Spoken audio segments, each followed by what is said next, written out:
Well, joining now on Skype is Tim Carney, senior political columnist for the Washington Examiner and resident fellow at the American Enterprise Institute. Tim, welcome back. Always great to see you. We have a lot to get to, but I want to start off by looking ahead at tomorrow's runoff elections in Georgia. Both parties are going all out. What are you keeping your eye on tomorrow?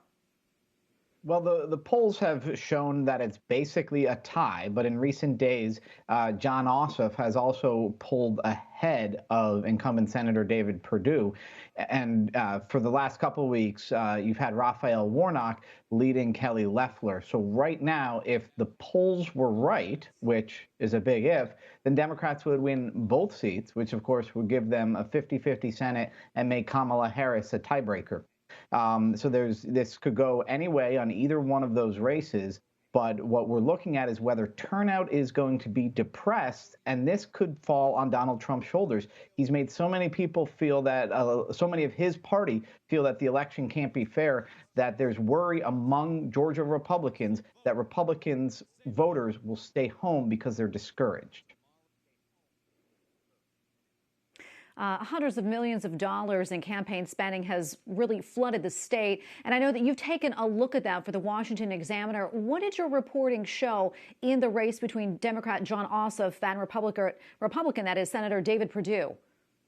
Jon Ossoff's money is really incredible. His number one source of money is the employees and executives of Google. He's raised about $1 million from just that one company, not the corporation, of course, but the individuals who list that as their employer. And in fact, he's raised more money from California, Jon Ossoff has, than he has from his own state of Georgia, which is to say the big tech companies like Apple and Google and Facebook, their employees are pouring millions of dollars into electing Ossoff, while Perdue's top sources of money are what you'd expect from a Georgia senator, right? The two biggest employers are Delta and Home Depot, and that's Perdue's two biggest sources of money compared to Ossoff, where it's Google, Facebook, and the University of California.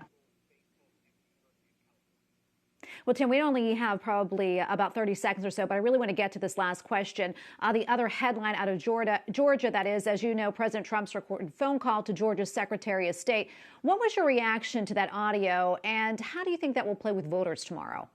It really sounds like Trump is, just trying to get the people in power to find just enough votes for him to win. And I think for a lot of swing voters, suburban college-educated voters, where the accusation against David Perdue is that he's a crook, if Perdue is fine with what Trump's doing, it turns off a lot of potential swing voters. And I think that phone call could end up tipping the balance in favor of the Democratic candidates in both of those Senate races. Okay, we're going to leave it right there. Thank you so much, Tim. We really appreciate it. Thank you.